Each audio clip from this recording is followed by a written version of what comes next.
What's up, my brother?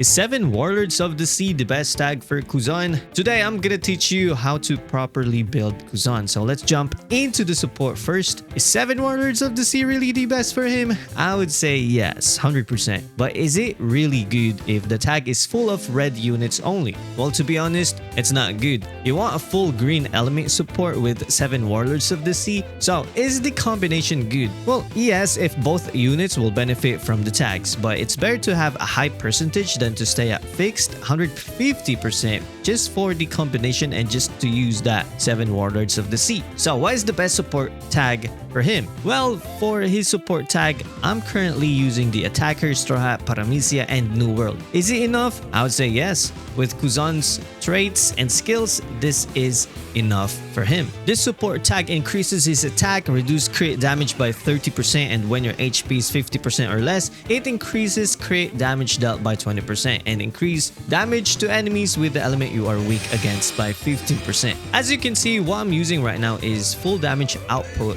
Yes, it's not the best one, but this works pretty good with my build. And with that support tag, I can get 169.1%, which is very good for your stats boost. Now, which metal set is the best for him? When it comes to the metal set, you want to spam your skill 1 as much as you can. Triple Kaido works, but it's not the best pick. You want to change the event Kaido metal to the EX Whitebeard metal. So with green attacker Kaido and the EX Whitebeard metal, it will boost your skill 1 cooldown reduction if someone is hitting you, okay? And it's perfect for defenders, and especially for Kuzan.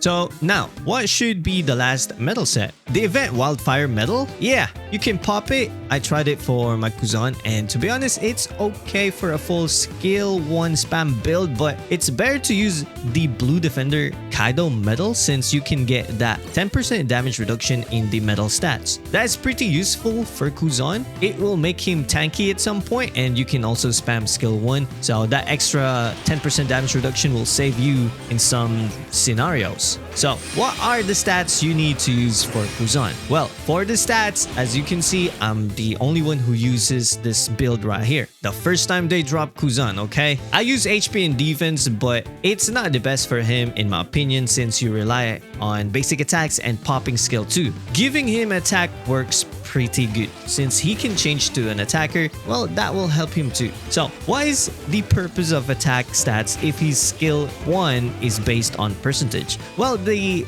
attack stat is not for skill 1, okay? It's for your skill 2. You can cook up some characters if their HP is low because of that skill 2. It will deal extra damage and also your basic attack kinda hurts. So why I'm not using HP and defense? I built my Kuzan as a glass cannon build. It means it's pure damage. I gave him 15% extra damage, so my skill 2 kinda hurts at some point. And when you are in team boost, you can hit a lot of damage with your skill 2. Well, what if you don't have the extra damage stats? Well, you can pop HP and attack on Kuzan, and here's a secret for you. I really think both support tags and stats are connected to each other. I can build it pure attack and get some HP in my support tag, get some tankiness in my support tag, or go full blast and give him damage. So basically, it depends on how you want your character to be. More damage or more tankiness. But in the current meta, damage is king. Whatever you do, you will get 1 tapped. Team boost, you can just get cooked. Also, if the unit heavily counters you, then you will get 1 tap no matter what. So it's better to have attack and